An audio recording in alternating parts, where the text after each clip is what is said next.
"Steady there!" shouted one of his comrades. "He'll be alive again in a week. Burning's the only permanency for him."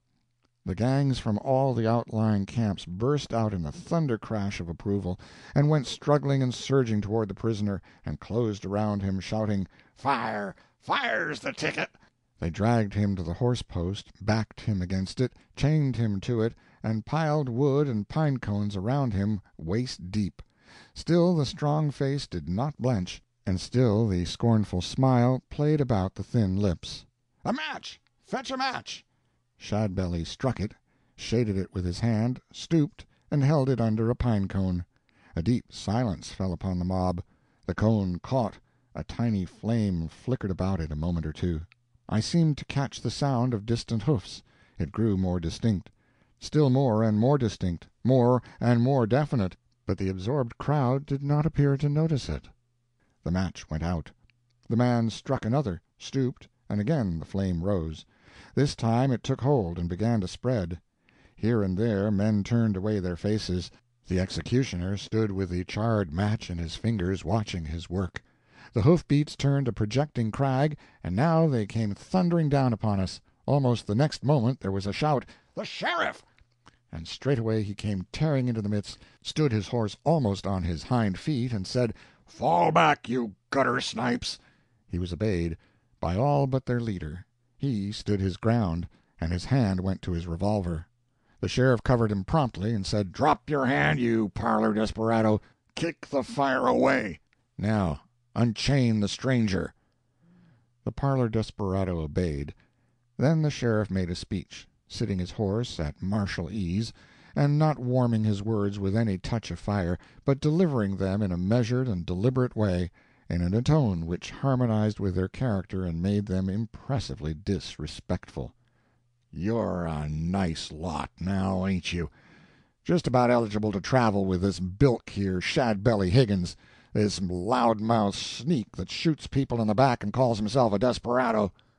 If there's anything I do particularly despise, it's a lynching mob. I've never seen one that had a man in it.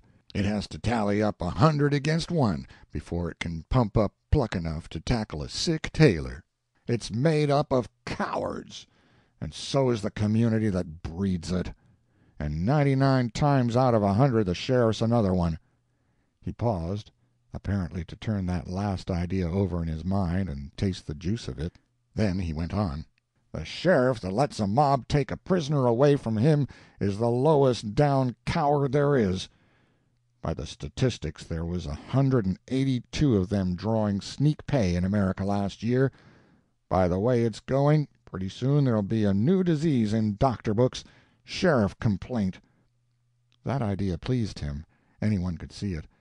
"People will say, 'Sheriff's sick again.' Yes, got the same old thing. And next there'll be a new title. People won't say, 'He's running for sheriff of Arapahoe County.' For instance, they'll say, 'He's running for coward of Arapahoe.' Lord, the idea of a grown-up person being afraid of a lynch mob!" He turned an eye on the captive and said, "Stranger, who are you, and what have you been doing?" "My name is Sherlock Holmes, and I have not been doing anything." It was wonderful, the impression which the sound of that name made on the sheriff, notwithstanding he must have come posted. He spoke up with feeling, and said it was a blot on the country that a man whose marvelous exploits had filled the world with their fame and their ingenuity, and whose histories of them had won every reader's heart by the brilliancy and charm of their literary setting, should be visited under the stars and stripes by an outrage like this. He apologized in the name of the whole nation, and made Holmes a most handsome bow, and told Constable Harris to see him to his quarters, and hold himself personally responsible if he was molested again. Then he turned to the mob and said, "Hunt your holes, you scum!" Which they did. Then he said, "Follow me, Shadbelly. I'll take care of your case myself. No, keep your pop-gun. Whenever I see the day that I'll be afraid to have you behind me with that thing, it'll be time for me to join last year's 182." And he rode off in a walk, Shadbelly following. When we were on our way back to our cabin, toward breakfast-time, we ran upon the news that Fetlock Jones had escaped from his lock-up in the night and is gone. Nobody is sorry. Let his uncle track him out if he likes. It is in his line. The camp is not interested. End of Part 2, Chapter 4. This is Part 2, Chapter 5 of a double-barrel detective story. 10 days later. James Walker is all right in body now, and his mind shows improvement, too. I start with him for Denver tomorrow morning. Next night, brief note mailed at a way station. As we were starting this morning, Hillier whispered to me, "Keep this news from Walker until you think it safe and not likely to disturb his mind and check his improvement.